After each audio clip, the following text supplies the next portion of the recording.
Yo quisiera que empezáramos con una serie de preguntas casi que para ir aclarando diferencias, para ir aclarando conceptos, para ir aclarando procesos. En ese orden de ideas, la primera pregunta se la quiero hacer a Ricardo, porque Ricardo ha trabajado desde hace tiempo con el Centro de Memoria y porque aquí hemos estado hablando mucho de memoria histórica y se ha hecho referencia al Centro Nacional de la Memoria Histórica.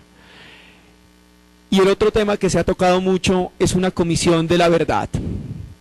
Entonces, creo que básicamente, y con el riesgo que esto sea una respuesta larga, pero pediría que trates como de condensarlo y de simplificarlo un poco, básicamente, ¿cuál sería la diferencia entre el Centro Nacional de Memoria Histórica y una comisión de la verdad? Aquí hay una diferencia. Obviamente no podemos empezar a decir cómo va a ser la comisión porque la ley todavía no la ha definido, pero sí está funcionando. Pero creo que ahí hay una pregunta importante para que empecemos nuestra discusión. Gracias. Bueno, yo aprovecho la pregunta sí para responder además a varios interrogantes que quedaron en la discusión, que me parece que es muy enriquecedora, y les pediría que lo tengan muy en cuenta para comentarios posteriores y para la discusión que tendremos también en las horas de la tarde. La principal diferencia que yo quería dejar establecido en la comparación con los casos de América Latina es que Colombia ha ido desarrollando, con las limitaciones que tengan, con las deficiencias, si ustedes quieren, pero ha ido desarrollando una política de memoria. Esa política de memoria se comporta tanto de las políticas o las aplicaciones o los esfuerzos apoyados por el Estado a nivel nacional como regional, como sobre todo particularmente por las iniciativas locales. En ese sentido creo que ustedes deben pensarlo como una combinación de esfuerzos, tanto por ejemplo los que nos acaban de presentar nuestros dos compañeros sobre los esfuerzos regionales, Xavier y Giovanni, como los que ustedes mismos agencian en muchos casos, es decir, esfuerzos que muchas veces se hicieron sin el apoyo del Estado, que fueron iniciativas independientes, esfuerzos que no comenzaron el año pasado ni el año antepasado, sino que traen una trayectoria y un recorrido. De manera que ese recorrido de las iniciativas me parece muy importante defenderlo, protegerlo y evitar que sea suplantado por acciones que salgan de su control. Por una parte eso. Por otra parte ha habido acciones estatales. Cuando puse el ejemplo del presidente Turbay Ayala, hablando en 1979, quería hacer el contraste con lo que hoy son las políticas del Estado. Yo sé que la palabra Estado y el concepto Estado inmediatamente a todos ustedes, me incluyo en ellos, a mí también, nos inaugura inmediatamente una sospecha. El Estado no es uno solo, tiene varias fracciones, se aproxima de diferentes maneras. Y para algunos de ustedes hay ciertos agentes que les generan confianza, otros que definitivamente no les generan confianza. Sin embargo, tendríamos que reconocer que en este trayecto de 20 o 25 años, las transformaciones se han hecho visibles, y una muestra de ello es la mesa en que nosotros nos encontramos. Probablemente este escenario hace 20 años no lo hubiéramos pensado, seguramente ni siquiera hubiera ocurrido. De manera que eso que podríamos llamar que conforma hoy una política de memoria en Colombia, que incluye desde decisiones estatales, leyes, instituciones, recursos y la sumatoria con las iniciativas, tanto locales como de las organizaciones no gubernamentales, las iglesias, los pueblos, constituye un capital que no podemos perder. Ahora bien, ¿cuál es el riesgo? A mi manera de ver, y ahí respondo parte de la pregunta. El riesgo sería que una comisión de la verdad, como las que hemos tenido en ejemplos de los que hemos colocado, Guatemala, Perú o incluso en el Cono Sur, suplante o limite las acciones de una política de memoria. Me explico. Si una comisión de la verdad, que normalmente, ¿cuánto han tenido de duración en América Latina y en general en el mundo? Una comisión se inaugura normalmente con un mandato preciso. Normalmente son 12 meses. Y normalmente se incluye una posibilidad de un plazo adicional que son 6 meses más, 18 meses. Si una comisión que trabaja 1 año y medio llega a producir una serie de documentos que suplanten o que cierren las opciones de la política de memoria de la cual he hablado, creo que el logro que habríamos obtenido sería muy precario, ¿sí? Por el contrario, mantener abierta una política de memoria, bien sea acompañando a una comisión de verdad, o bien sea paralelo a una comisión de verdad, o bien sea incluso sin la comisión de verdad, es nuestra mejor opción. Eso es el primer punto del cual quería... Sí, ahí está bien. Del cual quería mencionar. En segundo lugar, para mencionar los retos y los desafíos que esta posibilidad tiene, es la siguiente. Creo que esta es una oportunidad para elevar el relato regional a un relato nacional. Y ojo con esto que creo que es bastante importante. Xavier mencionó, por ejemplo, que en el caso de Nariño, el 13.5% de la población ha sido víctima del conflicto.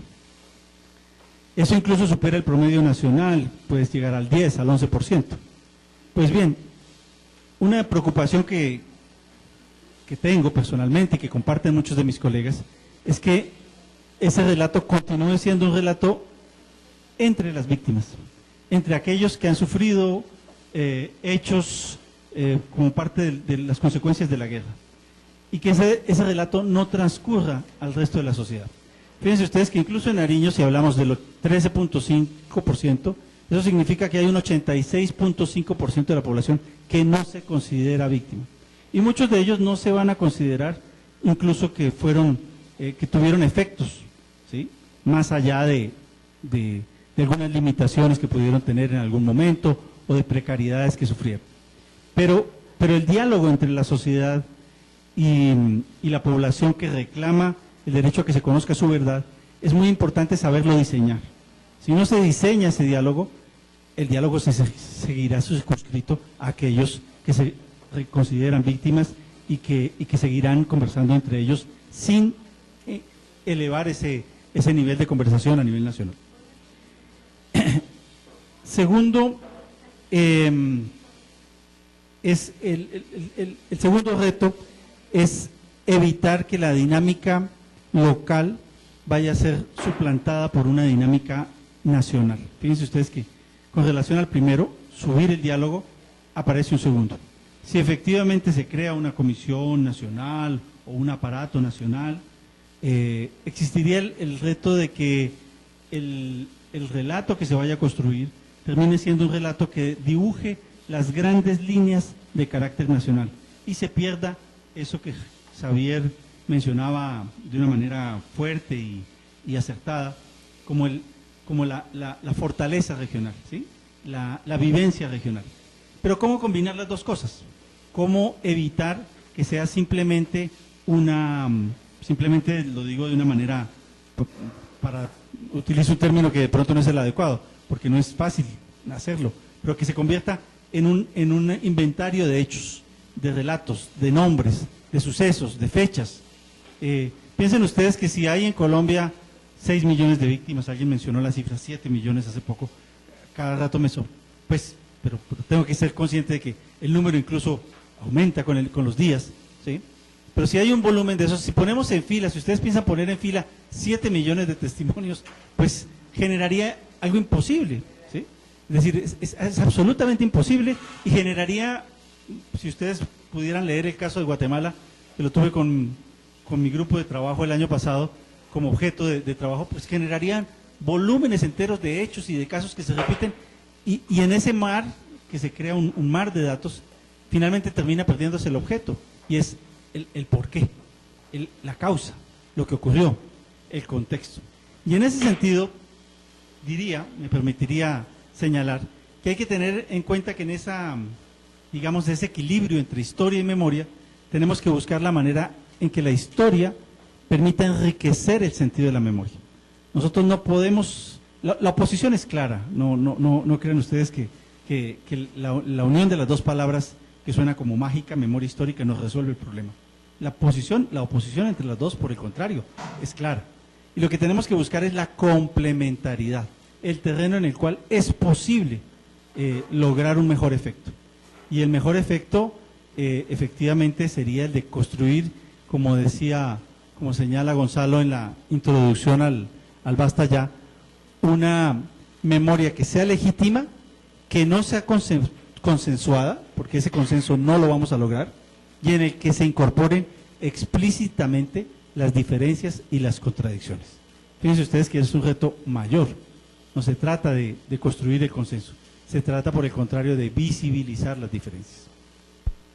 Gracias, Ricardo, y creo que terminas en un punto sustancial que me permite a mí hacerle una pregunta a Ponciano, y es que, y quizás en medio de esa pregunta, si tú quieres replicar o a profundizar en algunas de las cosas que ha dicho Ricardo, estaría bien, pero yo lo diría también, si realmente Memoria Histórica está haciendo todo este esfuerzo de construir y complementar la memoria con la historia para alcanzar un relato sobre lo que ocurrió en el país, ¿cuál es la necesidad de hacer una comisión de la verdad en Colombia? Es decir, ¿por qué aquí, al contrario del caso del Perú, donde de estas cosas no se había hablado, en el caso de Colombia hay un informe Basta Ya, hay 14 informes regionales, hay un montón de producción? Pues más bien no hagamos una comisión de la verdad y más bien sigamos con el Centro Nacional de la Memoria haciendo un montón de este tipo de informes. Entonces, desde tu perspectiva comparada, ¿qué tan necesaria es una comisión de la verdad para Colombia? Añado algo a lo que ya señaló Ricardo. Comparto, creo que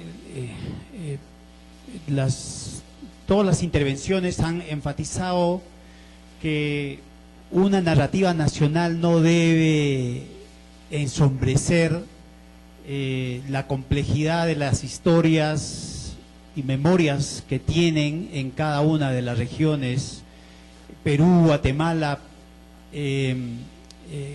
Colombia. La violencia ha sido tan extendida en el territorio, entre la población, a diferencia de las otras experiencias, o ya sea chilena o argentina, que han tenido una composición mucho más urbana, más sectores medios de la población. En ese sentido, acá la complejidad no solo es territorial, sino la diversidad en términos de la composición de las poblaciones y la diversidad en términos también culturales, lingüísticas, históricas, en fin. Y comparto la idea de que hay que darle esa centralidad. En el caso peruano éramos conscientes de eso, y por eso mismo se crearon las sedes regionales que ayudaran a profundizar la comprensión y también el trabajo de recolección de datos. Hay algo que sí hay que tener cuidado, porque si bien los relatos nacionales pueden ser homogenizantes, no necesariamente los relatos regionales van a superar esa homogenización también dentro de esos ámbitos regionales. Muchas veces el apelar al discurso de comunidad se apela en un sentido de homogeneidad, y no hay una homogeneidad en términos de relaciones de poder, en términos de las maneras en las que se significa la experiencia del pasado, en las maneras en las que uno tiene su lugar en esa historia. Les pongo un ejemplo. En el Perú,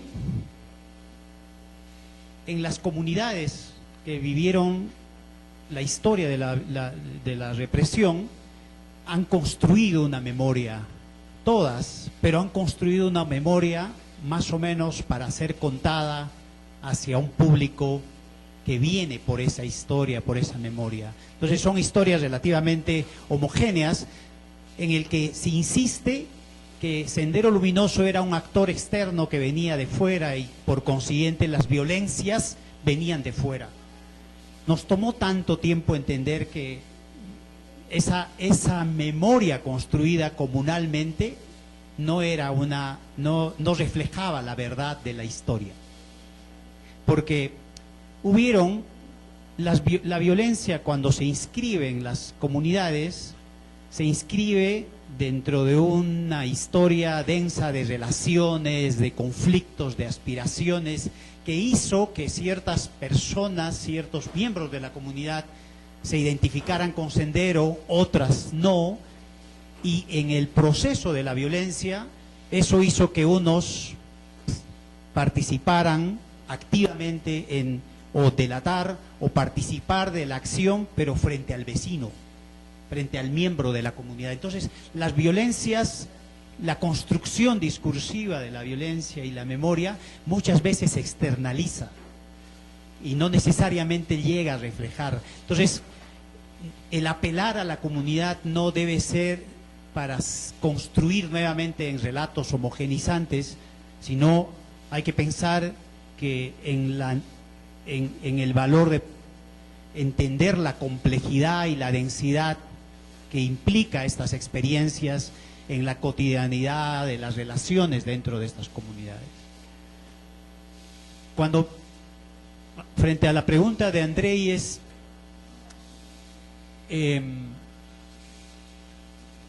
pensando en las experiencias en la experiencia peruana o del cono sur, de Argentina o de Chile, ¿cuál sería el valor de tener una comisión de la verdad en Colombia en tanto la producción de esfuerzos interpretativos de la violencia ya existen acá? El Basta Ya, yo lo uso, lo trabajo en clase y es un documento serio que intenta reflejar interpretativamente la violencia en Colombia, ¿no? Las comisiones de la verdad tienen ese objetivo de poder intentar dar cuenta de manera compleja la violencia, más allá de solo registrar los eventos de violaciones puntuales. Tiene este plus de lograr dar una interpretación que explique en su contexto histórico de causas, pero también que dé como pautas que permitan, que nos ayuden a cómo salir de esta experiencia. Hay algo que probablemente sí tiene un efecto, y no sé cuál ha sido el efecto de la Comisión Nacional de Memoria Histórica. Las comisiones sí tienen este efecto de condensación del tiempo, porque su labor no es que va a concluir por registrar la verdad en su complejidad, pero sí en hacer que pueda en el debate público que esa agenda tenga un efecto de visibilidad y de tratamiento con la intensidad que implica un trabajo en amplitud, un trabajo tan complejo. En el caso peruano fueron a través de testimonios, fue a través de audiencias públicas televisadas, a través de estudios de caso, pero nuevamente es ese momento fundante donde se condensa. Si en ese momento fundante logran los diferentes actores asumir que ese pasado, y sin ese pasado es difícil poder pensar en construir una sociedad mucho más, donde la coexistencia social sea mucho más sana y llevadera, donde podamos incorporar el sentido del reconocimiento de las víctimas y de las razones que desencadenaron la violencia, y que podamos construir una cultura crítica donde valores como derechos humanos sean una agenda y un tema y un valor moralmente urgente en nuestras relaciones presentes y no solo un tema del pasado, ahí habremos visto los efectos que estas comisiones puedan desencadenar. Sin embargo, lograr eso no es fácil. En el Perú, visto como proceso la labor de la Comisión de la Verdad, por un lado, lo que les decía, no es que hay una verdad compartida colectivamente, por el contrario, lo que desencadena son estos debates sobre distintas verdades que diferentes actores intentan posicionar en el debate. Pero ya como temas de fondo, es decir, ¿qué pasa en términos de justicia? ¿Cuánto se avanza? Ahí son los temas mucho más, los efectos de las comisiones son mucho más limitados en términos de justicia. Reparación se ha avanzado significativamente. Lo más notable es las exhumaciones en el Perú. Les decía que alrededor de 6.500 sitios de entierro clandestinos han logrado ser reconocidos por el Ministerio Público. Se han exhumado alrededor de 1.200 fosas o sitios de entierro. Ese es el aspecto mucho más relevante. Les decía, antes de la Comisión de la Verdad en el Perú solo se reconocían alrededor de 50 fosas. Ahora el Ministerio Público reconoce 6.500. Eso es notable en términos de efectos. Pero ya hay, ¿en qué medida estas comisiones logran contribuir en la construcción de una institucionalidad democrática más inclusiva, más sostenida, más inclusiva también? Esos son los grandes desafíos. Y por supuesto una Comisión de la Verdad no va a lograr que esos se traduzcan en cambios, pero sí puede generar el debate sobre esos temas. Eso para mí es el valor de las comisiones de la verdad. Es muy corto para continuar la discusión o que lo retomes más adelante. Y es el riesgo que existe en crear unas expectativas frente a la Comisión de la Verdad, ¿sí? En el caso colombiano. Personalmente pienso que quizás se vaya a dar, es muy posible que haya parte de una agenda política que se nos viene encima, queramos o no, pero ojo con las expectativas que se pueden crear. Ni la memoria total existe, ni la historia total existe, y se puede crear un nivel de expectativa que al final el resultado de fraude, y de fraude porque le hemos puesto toda la apuesta allí adelante. Yo creo que hay dos puntos que quisiera dejar como algo positivo que se puede producir de una movilización, digamos, en este sentido. El primero, la ampliación de fuentes, su ubicación, procesos de clasificación y apertura pública. Y el segundo, la discusión del tema de las víctimas, del concepto de víctima. Este es un tema un poco delicado, creo que tendríamos que tratarlo con más extensión, pero creo que Colombia ha hecho un desarrollo largo en la definición, la implementación y el desarrollo de las acciones dirigidas a las víctimas.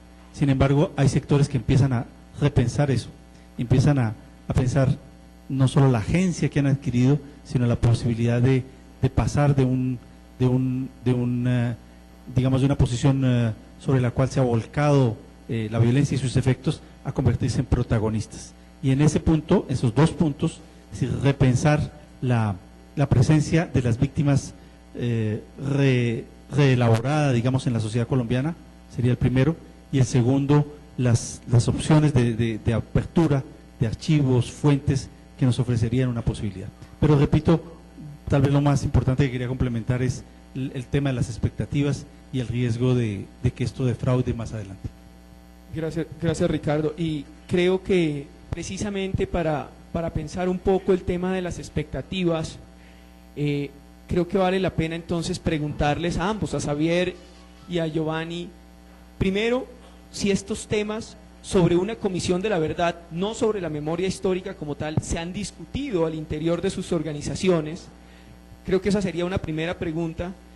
Si lo han hecho, La siguiente pregunta, y si no lo han hecho, independientemente de eso, creo que la siguiente pregunta sería: ¿cómo puede uno pensarse la articulación con una comisión de la verdad para que realmente las regiones tengan el papel que quieren, digamos, que se reclama deben tener para que su voz no quede siendo anulada? Y creo que esto nos pone a pensar un poco en lo que decía Xavier en términos de la composición de la Comisión de la Verdad, que decía que no solamente vayan y hablen con las comisiones que están por allá en las regiones, sino que la composición misma refleje la diversidad regional. Entonces, un poco la pregunta es: ¿ustedes han tenido esta discusión sobre comisiones de verdad?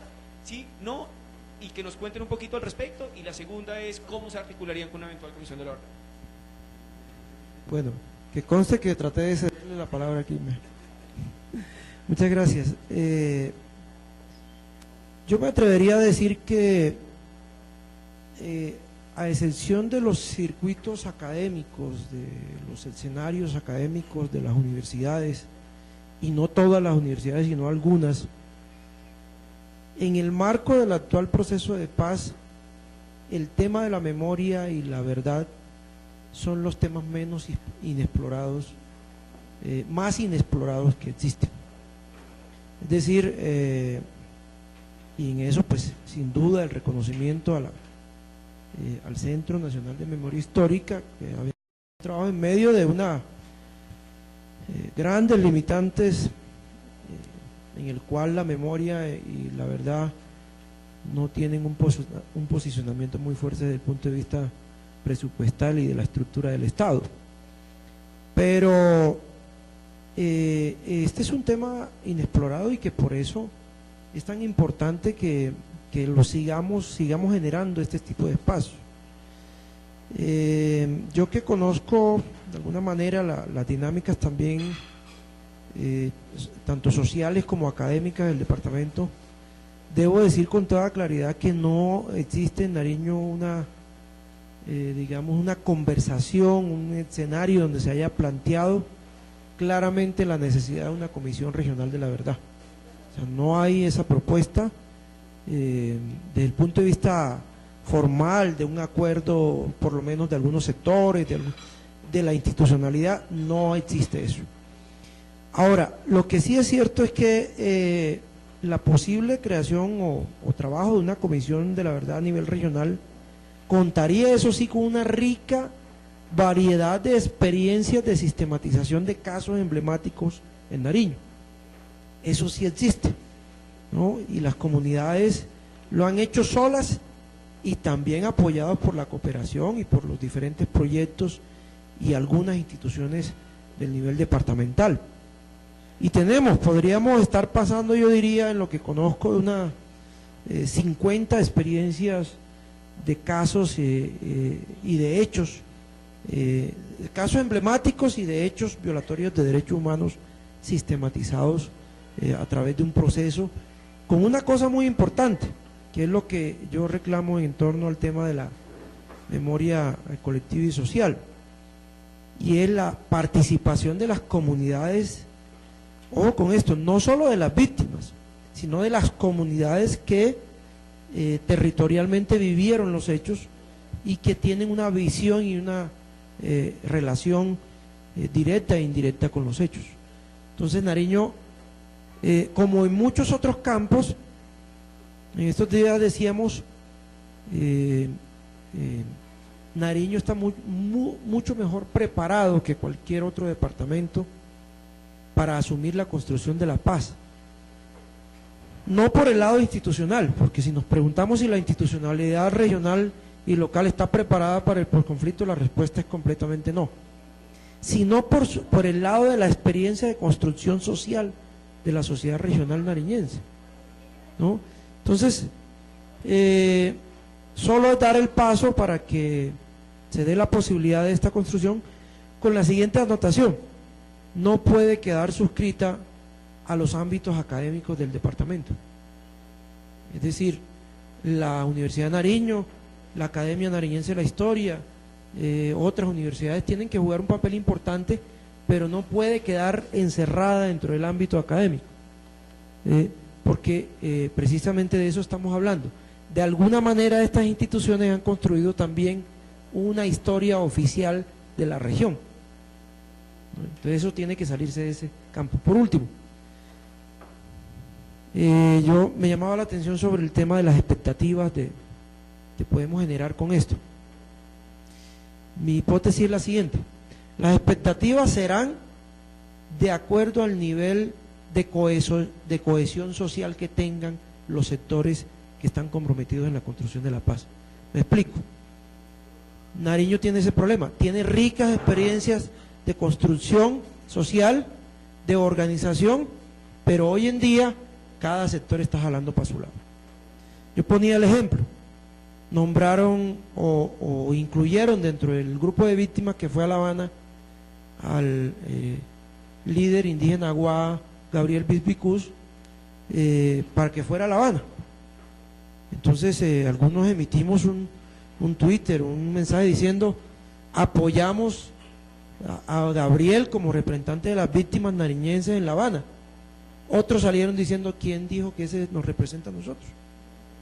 ¿Por qué él? ¿Por qué no yo? Vea, porque es que aquí estamos las víctimas que de verdad sufrimos, que vea que acá estamos.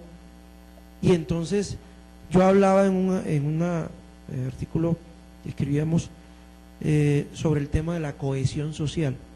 Es que en general el producto del acuerdo de La Habana va a depender de esa cohesión social, y dentro de ese producto general del acuerdo de La Habana está el tema de la memoria y la verdad.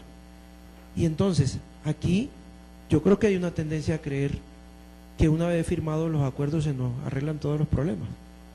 No, la sociedad tiene que organizarse, tiene que unirse, tiene que cohesionarse alrededor de un proyecto de nación y alrededor de un proyecto regional y de territorio, porque si no, no va a haber tal avance y las expectativas van a quedar muy rebasadas. Javier, escuchemos a Giovanni con su reflexión. Bueno, sí se oye, ¿no? La pregunta es que si creemos que es importante que se construya una comisión de la verdad, ¿no? Más que creen que es importante, si se ha discutido al interior de las organizaciones la importancia de una comisión de la verdad. Pues la verdad es que no. Uno, porque de pronto no creemos que sea el momento, mirando el contexto del conflicto armado todavía en nuestro país. Es muy difícil avanzar en estos temas cuando estamos en conflicto, cuando estamos en pleno conflicto armado. Yo creo que esos son temas del posconflicto, que sí se tiene que hablar de cuáles serían los principios de esa comisión, cuál sería su estructura y cuál sería su dinámica frente a avanzar en conocer la verdad, ¿no? Pero yo pienso que primero se tendría que discutir esos temas, porque a veces se crean figuras, pero no se les da el fin para lo que se las crea.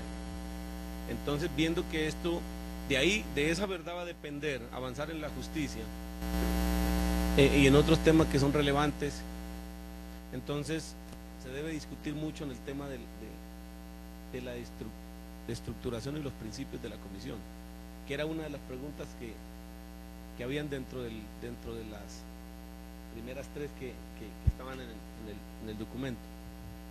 Entonces, yo creo que no, por eso tal vez no se ha avanzado en los territorios ni dentro de las organizaciones víctimas, no se ha avanzado en hablar de una posible comisión, porque si nosotros nos referimos al tema de los países donde se ha avanzado en estos aspectos, están hablando ya del posconflicto, ¿no?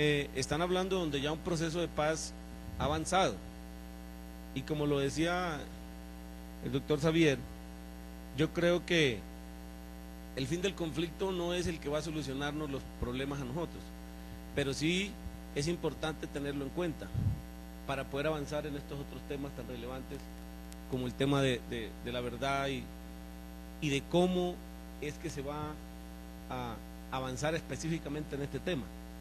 porque es un tema complejo, ¿no? Es un tema que no fácilmente las comunidades o las víctimas del conflicto van a asumir un papel cuando aún los actores en el conflicto no lo asumen en ese aspecto. Gracias, Giovanni. Creo que además planteas dos preguntas que son fundamentales y se las voy a pasar directamente a nuestros dos invitados para que las traten de responder de una forma sucinta y clara, creo yo, y se complementen.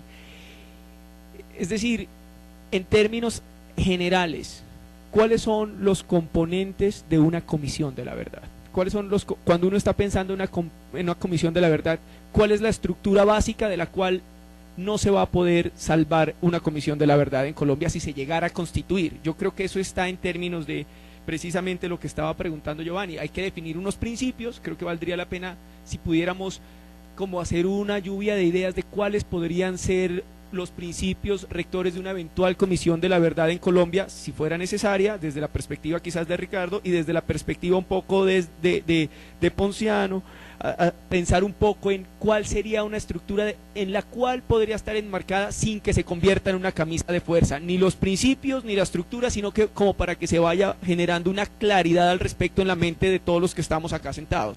Puede sonar un poco broma, pero no es en broma, pero lo digo muy en serio. Yo creo que el primer principio de la Comisión de la Verdad es que no la encuentre, es que no encuentre la verdad, ¿sí? Porque el riesgo enorme sería que una comisión nos suicidamos todos. Es decir, por el contrario, creo que el principio general será el de mantener abierta la puerta hacia los trabajos de memoria, ¿sí? En ese sentido, fíjense ustedes que el caso colombiano difiere de otros. La trayectoria de políticas de memoria podría hacer, existen cuántas organizaciones no gubernamentales dedicadas a esto, cuántos esfuerzos nacionales, cuántas organizaciones nacionales, cuántos informes de distinta naturaleza, cuántas páginas web en este momento. Es decir, la profundidad de lo que hoy hay como iniciativas, como políticas de memoria es alta, y el riesgo sería justamente que entráramos dentro de una lógica en la cual una comisión de la verdad sea como el final, digamos, como el punto de llegada, ¿sí?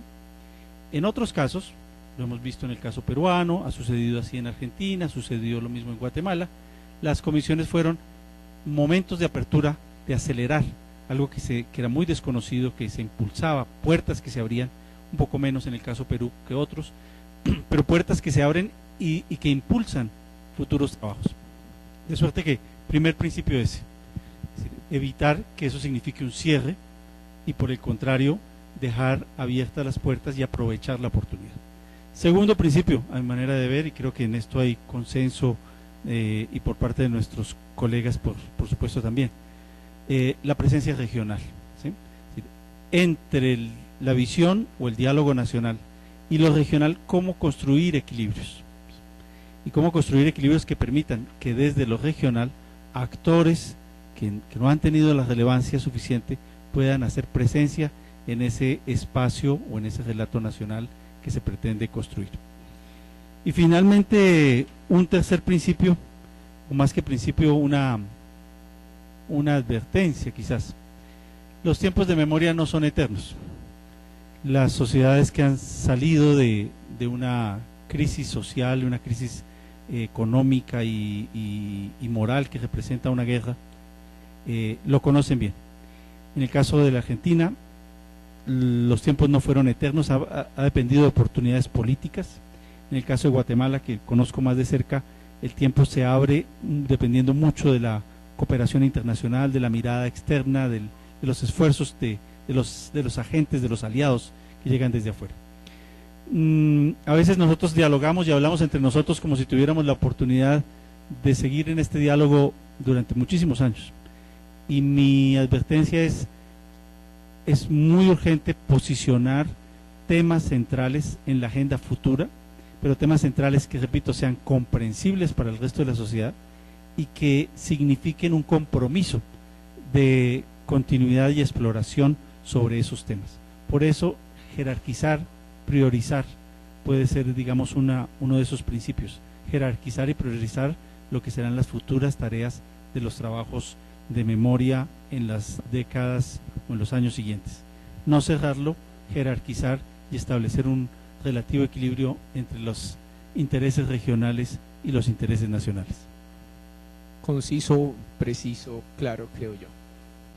Es muy importante escuchar todas las propuestas que ustedes tienen, y interesantísimo, y saber, porque desde allí podemos construir y mirar todo lo que estamos construyendo. Pero también nosotros, si es un diálogo, hubiésemos querido que sea realmente un diálogo, y que se abra el diálogo, y que sea realmente con todas las personas que estamos acá, porque simplemente están debatiendo ustedes. Si es cierto, tienen el conocimiento, pero somos las víctimas las que también tenemos que aportar para este proceso. Entonces, con mucho respeto, quisiera pues como manifestarles esa inconformidad de que yo creo que no solamente es escuchar, estamos aquí para hacer aportes, para construir, y creo que es eso. No sé si los demás compañeros están de acuerdo, pero la verdad yo creo que no venimos desde tan lejos solamente para escucharlos a ustedes. Muchas gracias. Mil gracias por tu comentario. Yo quisiera simplemente hacer una claridad. Cuando empezó la sesión de la mañana se explicó claramente cuál es la metodología que se había acordado. La tarde va a estar completamente dedicada durante 3 horas a tener una discusión entre todos, y esto, lo que se estaba haciendo en este momento es, en un primer momento, unos insumos. En este momento yo estaba ambientando una discusión. Esta es la última pregunta que yo voy a hacer, y en este momento voy a abrir por otra hora a preguntas de ustedes. Pero todo esto es para que tengamos herramientas para ir hablando de este tipo de cosas. Toda la sesión va a estar enfocada en eso por la tarde, ¿vale? No, tranquila, nosotros vamos a estar todo el día con ustedes, nuestros expertos, todo el mundo nos va a acompañar en esto, y además la idea tampoco es que seamos los expertos, la idea es que estamos compartiendo una serie de pensamientos, de conceptos, de herramientas, y durante la tarde vamos a estar todos en estos talleres. Bueno, entonces, si me permiten, le doy la palabra de nuevo a Ponciano para que responda esta pregunta, que creo que tiene que ver mucho con clarificaciones conceptuales, para que todos estemos hablando lo mismo, y después empiezo a pedirles que ustedes vayan generando sus preguntas concisas, concretas, para que de pronto ellos sigan dando herramientas para la discusión de la tarde. Pero a mí disculpa, pero es que me parece que ese punto de la estructura de una comisión sería importante. Sí, exacto. Un elemento fundamental que tienen que lograr hacer, algo que no pasó en el Perú, es pensar en la composición de los comisionados. Les señalé que en el caso peruano fueron 12, todos vivían en Lima, viven en Lima. Solo 2 mujeres de 12, solo un quechohablante de 12. Entonces, el tema de la composición de los comisionados es fundamental, porque tiene que reflejar esa diversidad que han estado planteándolo en esta mesa, primero. Segundo es, si las comisiones dan espacio, legitiman y reconocen la experiencia de las víctimas, pero la construcción de esa memoria, o la pregunta es, ¿la memoria para quién? ¿Para quiénes? ¿Es para las víctimas? ¿O es para esa sociedad más amplia que ve con distancia esta experiencia, que no toma esta experiencia como una experiencia suya? Para mí ese es el gran reto. Es decir, nosotros construimos, ustedes construyen, tienen la memoria, pero no tiene sentido si esa memoria es decir, la memoria es para quién. Esa es la gran pregunta, y hay que pensarla en términos de trascendencia. Es decir, en qué medida son memorias pensadas en sociedad, para la sociedad, para aquellos sectores que no ven esta historia como suya, como una historia tan cercana, como una historia que es parte de nuestra identidad, en términos de su conflictividad y en términos de la experiencia de la guerra. Para mí ese es el gran reto de los desafíos, si es que queremos pensar, no solo pensar la memoria como recordar, si queremos pensar la memoria como la posibilidad de ampliar los sentidos de democracia, si queremos pensar la memoria como la posibilidad de ampliar los sentidos de convivencia y de construcción de una cultura crítica. Me quedo ahí porque creo que abramos este espacio para poder dialogar con ustedes. Muy buenos días, Edgar Jiménez de la OIM.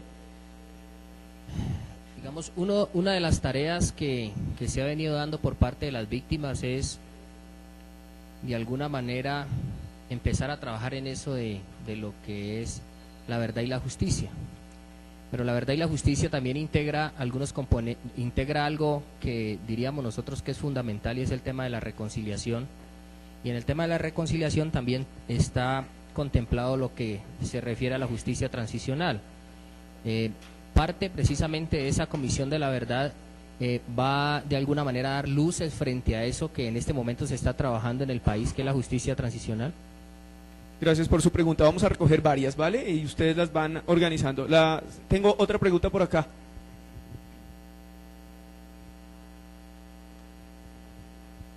Bueno, muy buenos días. Mi nombre es Andrea Telles. Yo soy profesional de la Agencia Colombiana para la Reintegración. Realmente, más que preguntas, en la medida en que ustedes han venido hablando, yo me he permitido ir anotando algunas cosas que quisiera compartir, ¿no? No sé si sean tanto como preguntas. Yo pienso que es importante que todos nos preguntemos qué tan dispuestos estamos realmente para escuchar una verdad y para contar una verdad, ¿sí? Es muy importante entrenar a quienes narran esa verdad, que son los medios masivos de comunicación, porque son ellos a quienes nosotros, digo nosotros, el pueblo, la sociedad en general, seguimos. Y es importante esto para que la información en últimas no se manipule y más allá de aportar a una construcción de paz se termine perpetuando un dolor, un complejo, un sufrimiento o abriendo, digamos, esas heridas, ¿cierto?, aún más. Es muy importante, como ustedes bien lo decían, pues de llegarse a tener esa comisión de la verdad aquí en Colombia, el contar con un equipo de comisionados de diferentes grupos poblacionales también, ¿no? O sea, debe ser algo muy incluyente, algo muy diverso. Y el otro comentario que quisiera hacer es que la verdad en últimas no puede contarse a medias, porque terminará siendo una verdad que favorece solo a un sector de la sociedad y no terminará, digamos, trascendiendo como se espera que lo haga. Yo pienso que el conocer la verdad sí aporta a garantizar la no repetición en la medida en que expone las causas reales del conflicto, ¿no? Y a partir de eso permite que se realicen los ajustes, digamos, pertinentes para que se empiece realmente a hablar de esa tan anhelada paz de la que, pues, que todos queremos, ¿no? En últimas. Eso era como lo que quería decir. Mil gracias. ¿Hay alguna? Diego, otra pregunta allá y después de esa volvemos acá y ustedes siguen pensando en sus reflexiones, comentarios, preguntas, aclaraciones. Buenas tardes ya. Mi nombre es María Mosquera, vengo del departamento del Cauca y creo que sí es importante empezar un proceso de la Comisión de la Verdad porque aporta a la visibilización de la situación que está viviendo el país.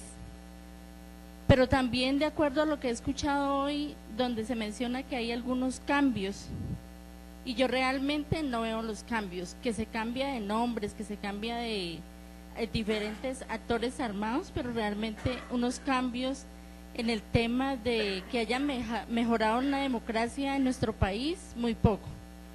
Y lo digo porque siguen existiendo hechos de impunidad y cuando menciono el tema de historia, precisamente la historia hay que conocerla para no repetirla.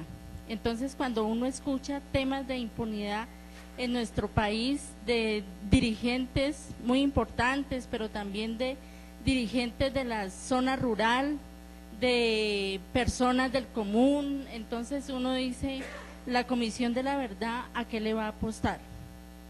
O sea, le vamos a apostar al esclarecimiento de la verdad de quién, porque es que también aquí en nuestro país hemos visto la verdad de los victimarios, y entonces cuando, lo digo porque lo he vivido en mi propia experiencia, entonces la verdad, si el grupo o actor armado reconoce que violó mis derechos, es válida, pero si no, entonces la verdad mía, ¿dónde queda?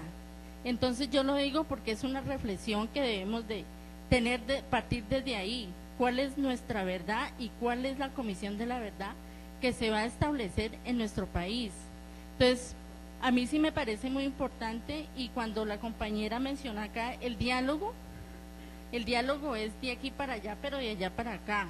O sea, los que tenemos aquí un poco de conocimiento o mucho conocimiento, porque todos tenemos diferentes experiencias, y efectivamente es bueno conocer las experiencias de otros países, cómo lo vivieron, cómo están viviendo, y sobre todo el tema de la impunidad. ¿Cuáles fueron los autores intelectuales que aún a la fecha que tenemos el día de hoy no sabemos quiénes fueron los que mandaron a asesinar, quiénes fueron los que mandaron a hacer las masacres, a mandar a… O sea, hay muchos temas por hablar. Entonces yo sí creo que es muy importante, y que no lo tomen como una cosa de imponer nuestras cosas frente a las que ustedes están haciendo, pero sí es bueno que en un tema de reflexión nos hablemos todos y tengamos en cuenta la opinión y los criterios de todos para iniciar realmente un proceso de comisión de la verdad, y que todos nos sintamos que estamos recogidos en un proceso de comisión de la verdad, pensando que es un tema corto, ¿no? Muchas gracias. Muchísimas gracias. Quisiera hacer una aclaración que creo que es importante. El Centro Nacional de la Memoria Histórica no tiene ninguna posición oficial frente a una comisión de la verdad, y precisamente estos esfuerzos de diálogos regionales son para que vayamos pensando en conjunto la pertinencia, la estructura, el funcionamiento de una comisión de la verdad que aprenda de los errores, de las virtudes de comisiones en otros lugares y de lo que ha pasado en el país, porque aquí ha habido, como bien lo mencionó Ricardo, varias comisiones puntuales de esclarecimiento histórico que no han funcionado, o que han funcionado parcialmente y no han logrado resolver los grandes problemas. Resumo un poco las 4 preguntas que están aquí para pasárselas a ellos y que respondan un… Bueno, buenas tardes a todos. Mi nombre es Ruth Bastidas, también vengo del Cauca, de Popayán. Mirando y escuchando todo lo que ustedes nos brindaban hace un momento, miraba en qué piensan también las víctimas, los sobrevivientes. Esto es algo importante con respecto a la verdad, cosa que muy poco se ha hablado de esto. Y en los contextos de la guerra y de la política, las poblaciones victimizadas no han tenido la oportunidad de señalar a los culpables o obtener un reconocimiento social de los hechos y del sufrimiento. Miramos que nosotros en Popayán estuvimos en un proceso psicosocial muy importante para poder ayudar a otras personas. Con respecto a esto hicimos un libro de la memoria colectiva, y creo que esto fue algo muy importante, pero antes de realizar la memoria, creo yo que antes de ponerla, creo que primero hay que sanar. Es lo primero, y a nivel social, a nivel nacional, no se ha hecho. Primero hay que sanar. Para poder sanar, después de sanar, podemos hablar de la memoria histórica. Creo yo, porque primero hay que pensar en qué piensan las personas víctimas, y para poder saber qué piensan ellos, hay que sanar ese dolor, para poder así ponerlo ante un país. Eso es todo. Muchas gracias. Hay 3 personas que están pidiendo la palabra, no sé si…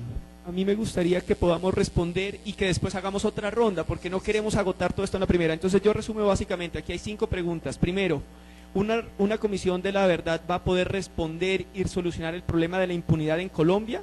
Segundo, ¿cuál es el esclarecimiento que puede lograr una comisión de la verdad? ¿De qué sectores, a qué intereses puede responder, y cómo se hace que responda a unos solos? Tercero, ¿tiene que una comisión de la verdad responder cuáles fueron las causas que generaron el conflicto armado y la victimización? Cuarto, ¿Puede una comisión de la verdad clarificar los elementos de la justicia transicional? Y quinto, creo que hubo un elemento fundamental que se mencionó acá respecto a los medios de comunicación. ¿Cuál es el papel que los medios de comunicación tienen que jugar en relación con las verdades que se pueden llegar a producir en medio de una comisión de la verdad? Yo creo que esos fueron básicamente los que recogí. Los dejo a ustedes para que decidan cómo los quieren ir respondiendo.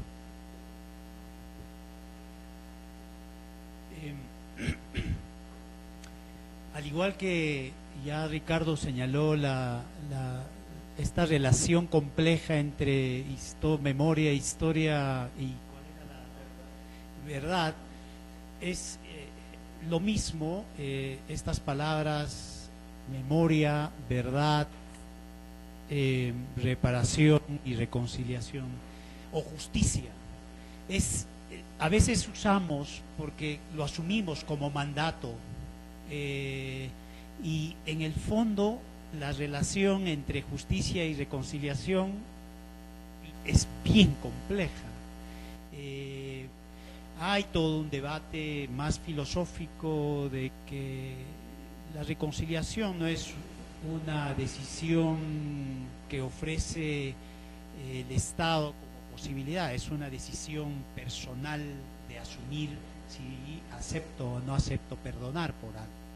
Entonces, cuando se crean comisiones, en el caso peruano le añadieron reconciliación, que tiene que ver con una decisión política y que no necesariamente eso se traduce en una voluntad, porque cada uno es agente de sus decisiones y uno está dispuesto o no, aun cuando se alcance a conocer la verdad, si está dispuesto a perdonar y dar ese paso a reconciliar. Son conceptos complejos que a veces lo tomamos como verdad, justicia y reconciliación, como si fueran pasos que vamos a ir alcanzando, y no es así. No es que sean pasos que nos llevan a ir saliendo de este pasado. No hay esa relación. Eso es en primer lugar. Me gusta la pregunta más de en qué medida estamos nosotros como sociedad dispuestos a reconocer esa verdad. Y ese es el gran reto que les decía. En el Perú han pasado 10 años desde que hubo la Comisión de la Verdad, y los sectores que no han y no reconocen y no cambian y no reconocen y son los sectores mucho más críticos, han desarrollado argumentos nada sólidos para denigrar el informe de la Comisión de la Verdad y el propio trabajo de la Comisión de la Verdad. Entonces, ¿en qué medida estamos dispuestos a reconocer esa verdad? Esa es una buena pregunta que ustedes tienen que plantearse como sociedad, porque en el fondo, mejor sigo para no perder las preguntas que tenemos. En relación a justicia, si pensamos en las comisiones de verdad, en todas, aún las más exitosas en términos de haber logrado construir una institucionalidad democrática sólida como la chilena luego de la transición, justicia es alcanzar justicia en términos de justicia, de judicializar, de condena, es lo más difícil. En el caso chileno no se ha avanzado. Argentina, ojo, del 83, cuando hubo la comisión, recién se han reabierto casos en el 2000 hacia adelante, es decir, 20 años después de tener una comisión de la verdad. En el caso peruano, lo que reina en general, no solo en él, lo que reina es más, no quiero decir impunidad, porque las comisiones de la verdad ya en sí mismo es una opción por conocer la verdad, y la justicia cede frente a esa magnitud de la verdad. ¿qué implicaría que la justicia como un acto de juzgamiento y condena se imponga? Es decir, ¿a cuántos miles de actores, personas tendrían que juzgarse? ¿En qué medida un sistema judicial sostendría ese proceso? Es a veces imposible. ¿Cuáles son los límites de este deseo de que haya justicia? ¿Es una justicia jurídica o comenzamos a pensar la justicia desde una dimensión mucho más amplia? Para mí tiene que ver mucho más allá de la justicia en un sentido jurídico. Para mí tiene que ver en qué medida estas comisiones nos advierten temas mucho más estructurales, es decir, en qué medida comenzamos a pensar en que eso de las causas tienen una dimensión mucho más profunda, enraizada en desigualdades, en exclusión, en racismo, en discriminación, que tenemos que comenzar a reconocer para poder ir construyendo sociedades mucho más digamos, una coexistencia social mucho más llevadera, de una coexistencia social y de una convivencia mucho más sana, pero también en qué medida estas comisiones desarrollan, proponen reformas que permitan construir una cultura crítica en términos de a través de educación, a través de un conjunto de sistemas que permitan que al menos las nuevas generaciones puedan ir incorporando y no solo conociendo, incorporando valores que asuman ese pasado desde un imperativo ético, no solo como un tema pasado, sino como un tema presente. Es decir, en qué medida una muerte presente debe indignarnos a veces más que lo que pasó. Es decir, la ética de la memoria no está en relación a cuánto sé de ese pasado, sino en qué medida ese pasado me ayuda a actuar en este presente frente a eventos o hechos que se siguen reproduciendo en el presente, ¿no? Hay más, le paso el micro a Ricardo para seguir. Retomando varias de las preguntas que ustedes hicieron, quisiera resumir un punto que me parece importante, y es el caso de los particularismos. Lamento que Xavier no esté aquí, pero se lo había mencionado en el diálogo a la hora del café, y si regresa o con ustedes creo que esto puede salir en la tarde. Yo entiendo perfectamente, yo soy sensible a la necesidad, a la urgencia, digamos que cada caso particular tiene de aprovechar una oportunidad como la que se puede presentar, incluso las puertas o los eventos como este que se han ido presentando para hacer presente su caso particular. Pero fíjense ustedes que ahí cada vez nos enfrentamos a una oportunidad que se convierte a la vez en riesgo. En la medida en que avanzamos en los particularismos, ¿sí? Si pensamos, yo por ejemplo quería proponerle a Xavier que empiecen a reflexionar sobre si se llega a dar el caso, si se llegara a dar el caso hipotético de una comisión nacional, que reflexionaran sobre las posibilidades de unas comisiones regionales. Pero cuando digo regionales no pienso en departamentales. Por ejemplo, entre ustedes hay representantes del Cauca, del Putumayo, de Nariño, y pienso que el suroccidente implica una región, es decir, el suroccidente es posible pensarlo como región y es posible caracterizar algunas, digamos, líneas relevantes, ejes relevantes que permitan explicar primero lo que pasó, pero también por qué pasó, las dinámicas de la población, las dinámicas de los actores, las ausencias del Estado o la coparticipación del Estado en lo que ocurrió. Pero estoy hablando de ejes, ¿sí? Si ustedes piensan en una comisión regional, pero alguien pensara, no, pensemos en la departamental, y con la misma lógica alguien podría decir, bueno, pues yo pensaré en la municipal, y la municipal a su vez podría, y por ese camino cualquiera podría pensar que estaríamos ampliando las oportunidades, pero al mismo tiempo estaríamos corriendo el riesgo de generar tal nivel de particularismos que al final incluso el diálogo sea todavía más encerrado, aún a nivel incluso local, ¿sí? e impidamos que ese nivel de diálogo se promueva a una escala nacional que permita además hacer visibles los hechos que queremos lograr.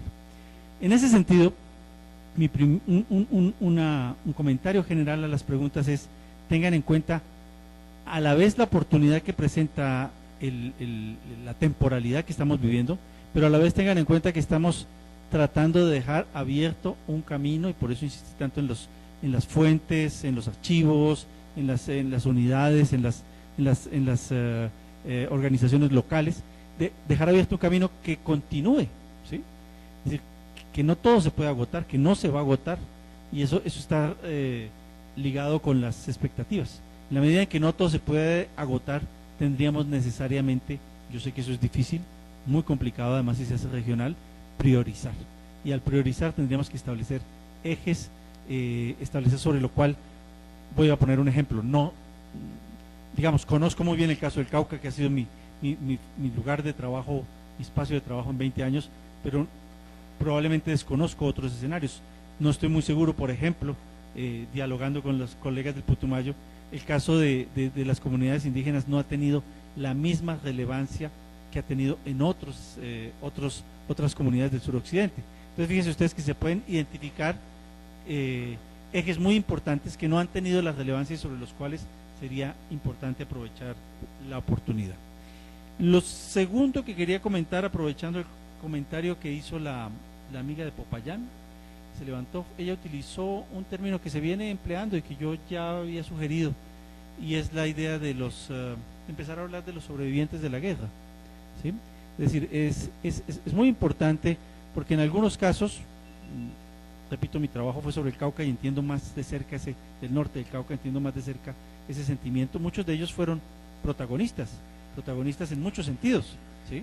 Fueron no solamente víctimas en el sentido de que llegó la tragedia, llegó la imposición, llegó la arrogancia con la cual se impusieron los actores armados, sino a su vez protagonistas de movilizaciones que tuvieron un significado, un impacto y que jugaron un rol dentro de esa historia. Ese protagonismo, sumado al protagonismo que representan las acciones de resistencia de las cuales está cubierto todo este país, constituye una oportunidad, y constituye una oportunidad para empezar a pensar un nivel de comprensión de la víctima hacia el protagonista, en la medida en que se considera sobreviviente de la guerra. Hace 2 días hablaba con un analista, un experto sobre el caso de Angola, y me señalaba que en Angola jamás se utilizó, por ejemplo, el término víctima, que las comunidades no aceptaron, en la medida en que participaron activamente en la confrontación, aceptaron emplear ese término. Yo le mencionaba cómo en algunos casos lo he encontrado, y me parece importante empezar a discutirlo. No quiero con eso adoptar una posición uniforme, y sé que no sería uniforme en todo el país, pero me parece interesante empezar a discutir. Y el último comentario, que para complicar más las cosas y complicarlas para por la tarde, y es lo siguiente: muy posiblemente una comisión de la verdad, de hecho se ha mencionado tanto en las mesas de diálogo, y como decía aquí nuestro amigo Giovanni, quizás sea un tema de la salida del conflicto, pero muy posiblemente una comisión o una institución de alguna naturaleza, llámenla como llamen, haga parte de las negociaciones políticas en las cuales el gobierno y la insurgencia están enfrascados en este momento. Pues bien, eso implica un reto mayor, porque la insurgencia querrá tener también su lugar, ¿sí? Hay una parte del país en la cual la insurgencia ha tenido una presencia importante, que querrá tener también, y multiplicará, digamos, las visiones que tenemos sobre ese pasado. Hace unos minutos dialogaba con el representante que está aquí presente de Toribío, preguntándole por los hechos que ocurrieron las 2 semanas anteriores, que son bien conocidos, sobre el asesinato de los 2 guardias y la reacción de las comunidades. Pues resulta que quienes hacen parte, o 3, pero estaba dialogando con uno de ellos nomás. 3, me te refieres a los 3, sí. Pero fíjense ustedes que el caso es que quienes estuvieron implicados hacían parte de la comunidad. O sea, es una historia que no solo tiene un lado, tiene varios lados, ¿sí? Y entenderlos lo va a hacer aún más complejo, lo cual implica definir mejor nuestro trabajo, y lograr ser mucho más eficientes en el desarrollo de ese trabajo.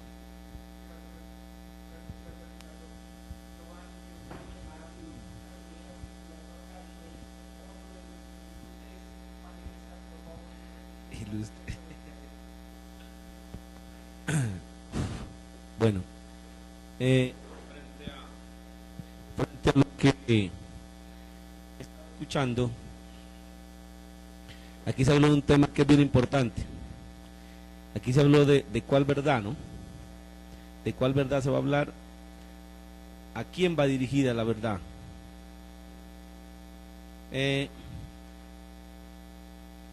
La Comisión de la Verdad, teniendo en cuenta que todos estos escenarios que se están dando están girando al contexto nacional, a lo que se está viviendo en el país en el momento, que son los diálogos de paz, porque para avanzar en un proceso de reparación y pasar a un tema de posconflicto, pues deben llegar a acuerdos los actores en el conflicto. Entonces, escuchando todo eso, surgen otros interrogantes. ¿Cuál va a ser el papel de los actores armados incluidos los estatales frente al querer responderle a las víctimas? Cuando se habla de verdad. Entonces, creo que aquí es importante empezar a notar esto. Si todo esto se lo está hablando frente a un diálogo de paz, o sea, ahí se deben tomar muchas iniciativas desde ahí. Porque una pregunta que me surge a mí, yo creo que a muchos, ¿qué tan comprometidos están los grupos armados involucrados en decir la verdad? Y que esto no repercuta en las víctimas después. Ahora, si dentro de una comisión de la verdad deben estar involucradas las víctimas también, entonces va a haber un compromiso de parte de los actores involucrados en el conflicto armado de estar dispuestos a decir la verdad y de someterse a la justicia para que se hable de una posible reconciliación. Entonces, eso también son interrogantes muy grandes que tenemos que hacernos. O cuál va a ser los escenarios que se van a dar cuando una comisión de la verdad integrada también por víctimas, porque si en el momento en que se dé, por eso yo el interrogante era la estructura tenemos que empezar al derecho. ¿Cuál es la estructura de la comisión? ¿Quién la va a propiciar? ¿Quiénes van a ser los actores ahí? Ahí deben haber víctimas. Entonces, si no hay un compromiso real, uno frente al tema de paz, de los actores armados, de los grupos armados, tanto de insurgencia en este momento que está tratando, como del Estado como tal. Si hay un compromiso serio, se podría pensar en que se estructure una comisión de la verdad. Mientras no haya ese compromiso público y decisivo de querer decir la verdad y de querer verdad hablar del tema, pues para olvidar ese episodio yo creo que no hay garantías para que se dé una comisión de la verdad. Entonces, esos interrogantes los dejo ahí.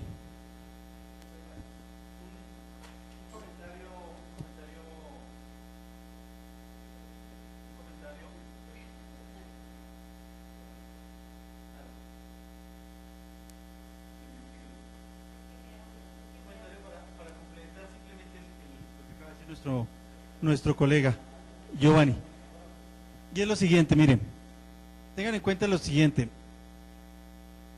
piensen o pensemos entre todos en la participación de los actores, tanto estatales como de los actores armados, de las distintas naturalezas que señalé.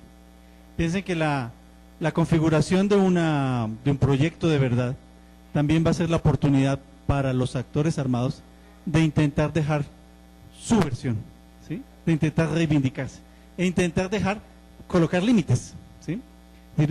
Es tan importante al mismo tiempo abrir la puerta como es tan importante valorar lo que llega y los elementos a los cuales, digamos, se pueden nutrir una labor de esta naturaleza. Y en ese sentido, no solo son las prioridades temáticas, sino también la valoración de la información que puede llegar a un proyecto, llámense como el que se llame, de esta naturaleza. Pero lo que surge de allí va a ser tan importante políticamente como para que muchos se preocupen por qué tipo de conclusión se va a llegar y calculen, digamos, el tipo de intervención que van a hacer. Buenas tardes a todos y todas, soy María Ginés Quiñones, hago parte del proceso de comunidades negras y yo pienso que el ejercicio, cualquiera de los ejercicios encaminados a conocer la verdad, la justicia, la reparación son válidos en la medida en que haya la participación de todos y cada uno de manera efectiva. Por la experiencia que tuve de conocer algunos de los conflictos en otros países, hubo uno que me llamó la atención por ser tan similar al nuestro, aunque no tanto, pero tiene una gran similitud, que es el conflicto en Filipinas. El año pasado firmaron el acuerdo, tengo la fortuna de conocer parte de ese proceso, estuve en un intercambio como mujer, en ese proceso en donde las mujeres fueron la parte protagónica, son las mujeres las que inician el proceso de la negociación de paz y además son ellas las que motivan y llegan a ser las que empiezan a formar y capacitar a los ejércitos de una de las dos facciones, tanto al ejército de la fuerza pública como a la guerrilla maoísta, para trabajar el tema de paz. Sin embargo, a diferencia de nosotros que hablamos de que es un imperativo hablar de verdad, justicia y reparación y garantías de no repetición, allá empezaron de cero. No hablaron ni de verdad, ni de justicia, ni de reparación, ni de garantías de repetición. La primera, de garantías de no repetición, perdón. La primera razón de no hablar de verdad era porque todos se sentían protagonistas y además tenían la responsabilidad por acción u omisión de lo que había ocurrido. No hablaron de justicia porque ellos tenían varios tipos de justicia y no sabían a cuál darle la categoría de justicia, porque estaba la de los indígenas, la de los musulmanes y la del gobierno como tal. Entonces ellos decían, si en el caso nuestro era la justicia nos procesaban los del grupo maoísta o los musulmanes, pues no era para nosotros válido. Empezaron a hablar, sí, de cómo reconstruir, y creo que algo que decía Giovanni, cómo recordar cómo éramos antes, y en eso han empezado. Es decir, ese proceso es para mí uno de los más significativos, nuevo para nosotros. El año pasado recién acabaron de firmar el acuerdo de paz, pero no han planteado de que se acabó el conflicto, sencillamente se dieron ya el espacio para hablar de paz. Nosotros aquí en Colombia, y hablaba aquí con una compañera, decíamos, y yo hacía el énfasis, en Perú fueron ¿cuántas víctimas, perdón, Ponciano? 70.000, listo. Aquí en el departamento de Nariño, de los 32 hay 300.000 víctimas. Aquí hay víctimas de 15 hechos victimizantes. Uno se preguntaría, ¿tendrá el Estado, el pueblo colombiano, la capacidad para soportar las verdades que se tienen que decir? Y no tanto porque nos sintamos solo por omisión. A veces la omisión es acción, ¿sí? Nos hemos vuelto tan permisivos, tan indiferentes, y simplemente nos volvimos un número más en las estadísticas, que noticiero que no hable de una masacre no es noticiero. ¿Se imagina usted una comisión de verdad en donde todos no nos sintamos identificados porque usted no me representa, usted no me representa, ninguno me representa. ¿Quién lo va a representar a quién? Y eso es bastante difícil. Lo segundo, la mayoría de las víctimas en Colombia y las sobrevivientes son mujeres. Y los hechos victimizantes a las mujeres son de los que se dirían de lesa humanidad.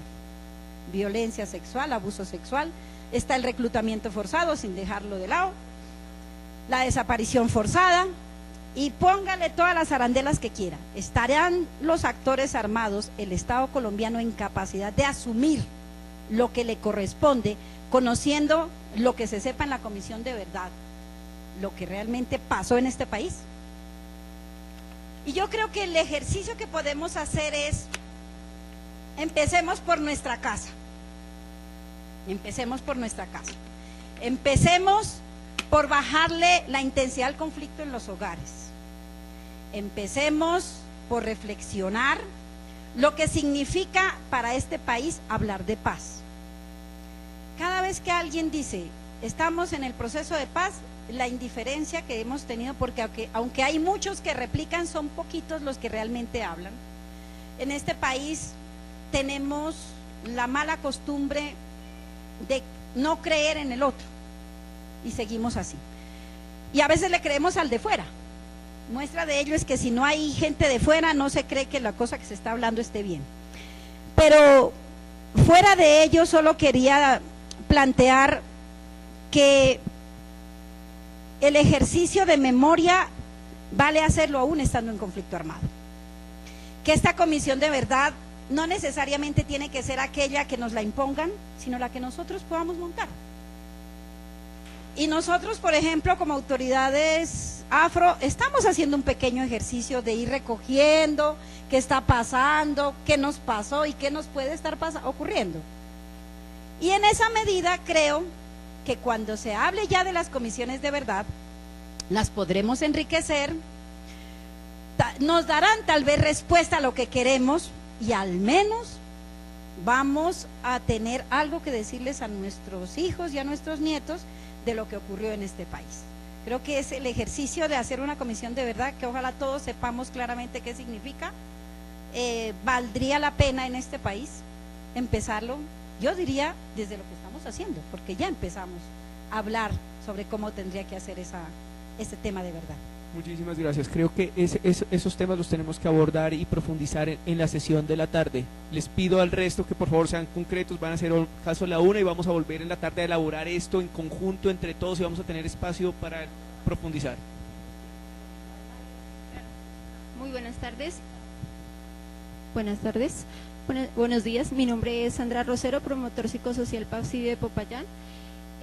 Pues en cuanto a lo que estamos mirando, para nosotros creo que es demasiado importante crear la Comisión de la Verdad, pero yo creo que esa Comisión de la Verdad debe estar conformada por todos los grupos, o sea, todos los hechos victimizantes en cuanto a víctimas, los grupos al margen, la sociedad, a través de toda la certificación de la sociedad y los grupos políticos, el Estado, el Ejército, muchas personas, pero siempre y cuando ese representante que vaya allá sea concertado con la sociedad, porque yo no creo que las personas deba imponérseles un representante allá para que hable en nombre de esa comunidad. Y como decía acá nuestro compañero, agradecemos también que ustedes nos vengan a contar esas experiencias que han tenido los otros países, para de esa experiencia nosotros tomar parte, para que no caigamos en el error de aquellas otras que cayeron en algunas partes del error, sino que hagamos bien el proceso. Sí, me parece muy importante que se haga con la concertación de todas las comunidades. Sí, porque es importante, porque si otra comunidad viene a criticar el proceso que se han creado, solo lo hacen las víctimas, no me parece importante. Creo que todos somos colombianos y todos debemos participar en este proceso. Gracias.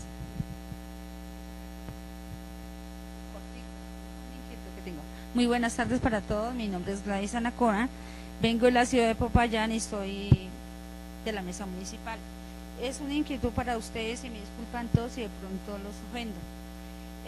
Cuando nosotros hablamos de de la verdad, a mí me gustaría que en la agenda que se va a formar quedemos las mujeres, porque nosotros estamos haciendo unos diplomados de gestoras de paz, donde nos han capacitado, donde el rol de la mujer es muy importante en estos procesos de paz, porque usted nadie más que sabe, nadie más sufre como la mujer. Entonces a mí me gustaría que en esos espacios participaran más las mujeres, y pues yo los respeto a ustedes de la mesa, pero ahí hace falta que esté la presencia de la mujer en esa mesa. Entonces eso era que mi inquietud y no, o sea, yo les digo porque de todas maneras, si la voz de las mujeres, no puede haber procesos de paz. ¿Diga? Gracias.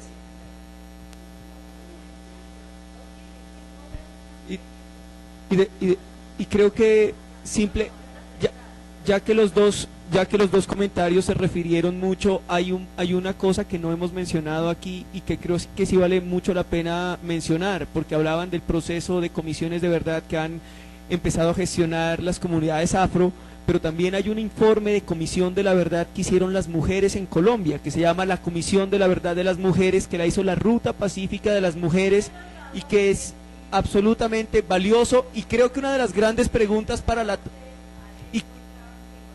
creo que una de las grandes preguntas para esta tarde va a ser cómo se articula todo el esclarecimiento que ha hecho la Comisión de la Verdad de las Mujeres con una eventual Comisión Nacional de la Verdad en el futuro. Creo que eso lo podemos discutir en la tarde, pero creo que lo dejamos ahí para que no piensen que no lo hemos pensado, pero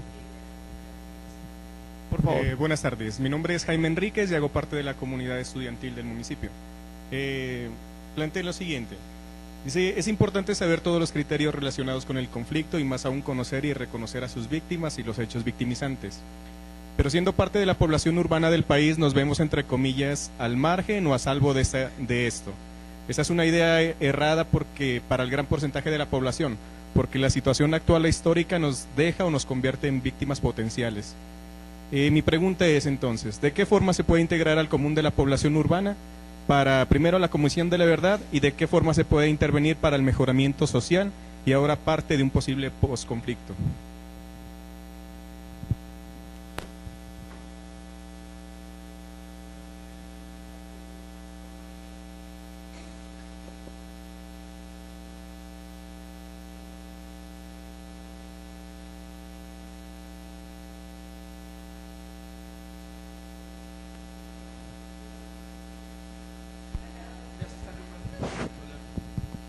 Aló.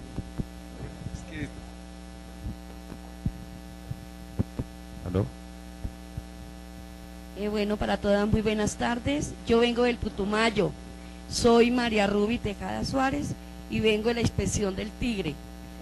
De verdad que escuchándolos a ustedes, a mí me complace mucho dos situaciones. Una, el Putumayo no tiene universidad.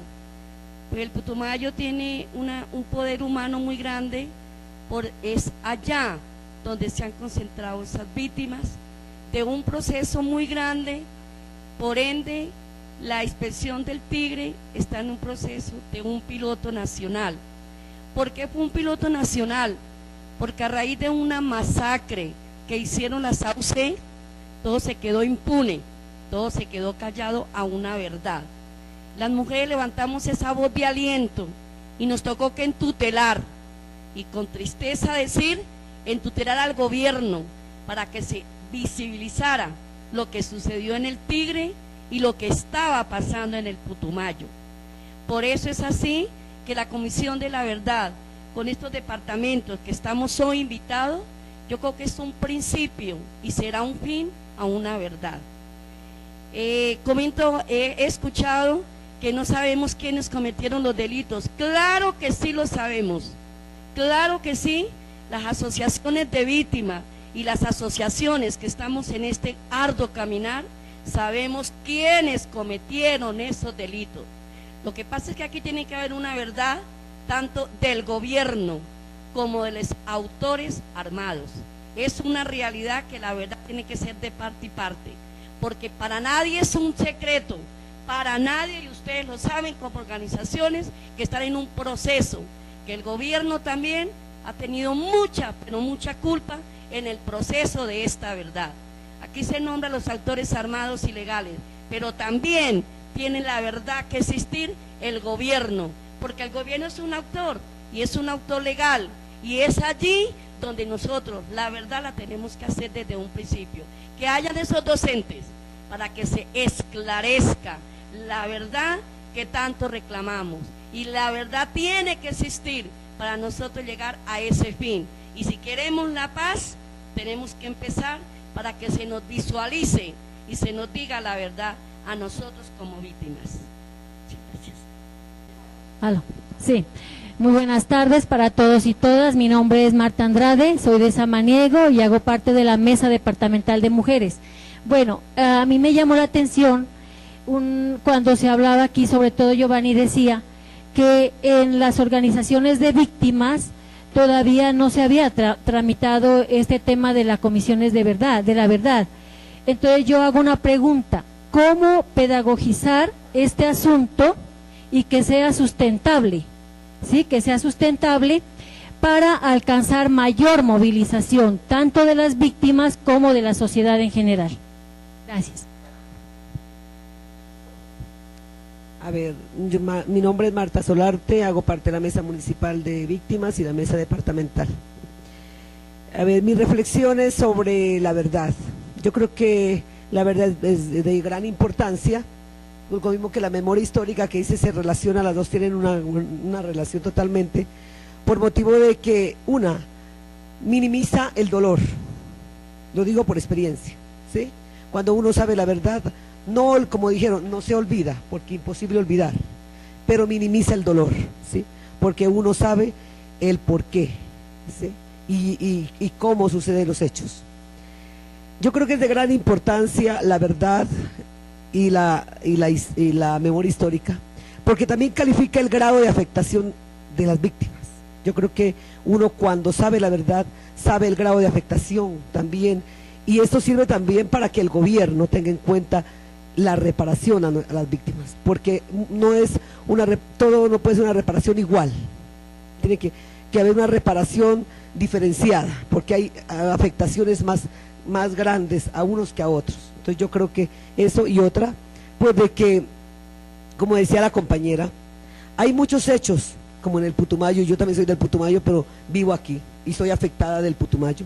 Las víctimas, tengo 8 víctimas que son del Putumayo, y en el Tigre, la Hormiga, como dice la señora, y hay personas que todavía están desaparecidas. Inclusive el Putumayo tiene una historia más antes de los Saucé, una historia que el Putumayo, eso ha quedado impune, que es los famosos macetos, y eso fueron cantidades de muertos, cantidades. Yo trabajé allá, y cuando hasta en los pies de nosotros mismos a veces nos mataban a las personas, ¿sí? Y esa época quedó, solamente comienza de la Saucé, pero no se mira en la cantidad que eran integrantes del gobierno. Esos victimarios eran integrantes, era muertes secuestradores, y eso era comandado por las mismas autoridades. Hay víctimas como los famosos soldados campesinos. Los soldados campesinos, a nosotros en el Putumayo fue la gran cantidad de muertos, inclusive yo también soy víctima de los soldados campesinos, ¿sí? Y entonces yo creo que si nosotros vamos a la historia, creo que tenemos que muchas cosas, las víctimas tenemos muchas cosas que contar y muchas cosas que saber. Las víctimas tenemos gran parte de la verdad, no solamente los victimarios. Las víctimas también tenemos mucha verdad. Y también quería decirle que hay memorias como el Basta Ya, ¿sí? El Basta Ya, como habla del Tigre, hay memorias del Tigre, ya está en el Basta Ya, pero hay unas contradicciones. Por eso es que dice usted, la verdad, todo el mundo tiene la verdad, desde su punto de vista, todos tenemos la verdad, ¿sí? Y yo creo que para que esto llegue a una culminación de paz, tenemos que dar un pie atrás, tanto los victimarios como las víctimas, para poder lograr la paz. Del resto, nunca lograremos la paz. Gracias.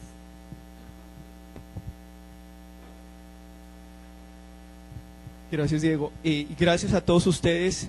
Creo que como los procesos colectivos son conflictivos, no necesariamente violentos. La decisión que voy a tomar puede generar conflicto, muchos la van a coger, muchos la van a criticar. Creo que nos vamos a ir a almorzar con estas reflexiones, quedarnos con la intriga de las posibles respuestas que podrían generar todos sus comentarios. Creo que con eso espero que puedan, ¿no?, hacer una digestión buena durante hora y media o durante una hora, y nos volvemos a encontrar para empezar a debatir durante 3 horas más todos estos temas fundamentales para todos nosotros. Nos vemos de regreso aquí a las 2:30 de la tarde.